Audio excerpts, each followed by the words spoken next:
Magandang araw ng Webes mga kababuhay para sa Tigang JW News Break. Ako po si Stephen Saraspe Perez.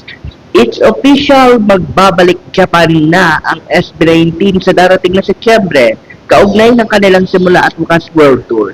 Narito ang kabuang detalye.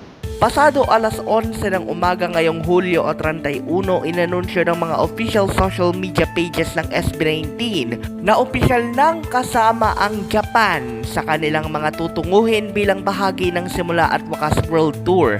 Naka-schedule ng Setyembre 24 alas 7 ng gabi Japan Standard Time o alas 6 ng gabi oras dito sa Pilipinas ang kanilang concert sa ZEP Music Hall, Haneda. May kapasidad ang naturang music hall na lagpas 3,000 katao at ngayon pa lamang katapusan ng Hulyo ay marami na sa mga 80 na nakabase dyan sa Japan, mapa Pinoy o mga Nihonjin ang excited na sa magiging experience na ito na ipaparanas ng P-Pop Kings. Bagaman marami ang nagsasabi na dapat sana'y itinapat sa bandang weekends kung kailan maraming Pilipino ang nasa Yasumi o day off, marami naman ang natutuwa din sapagkat kung pagbibigyan sila ng kanilang boss na makapag-leave ay tiyak silang makaka-experience ng makailang ulit ng napatunayan na excellence ng SB19 pagdating sa larangan ng Philippine entertainment.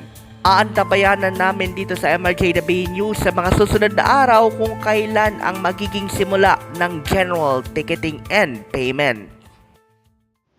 Ang Tokyo leg ng simula at wakas World Tour ng SB19 ay magsisilbing pangalawang beses na para sa P-Pop Kings na makapag-perform ng personal sa Japan at magiging first-timer din nila na makapagtanghal sa mismong Tokyo proper. Matatandaan po natin mga kamabuhay na Abril 29 ng nakaraang taon 2024 sila unang nag-perform sa Japan, pero ang Tokyo leg nila ay ginanap sa Tokorozawa Sakura Town Concert Complex ng Saitama. Mapalad din po noong panahon na iyon ang himpilang ito, Mabuhay Radio Japan Worldwide, na naging parte ng once in a lifetime concert na yan bilang isa sa mga media partners. At aantabayan na natin sa mga susunod na araw ang mga magiging developments niyan.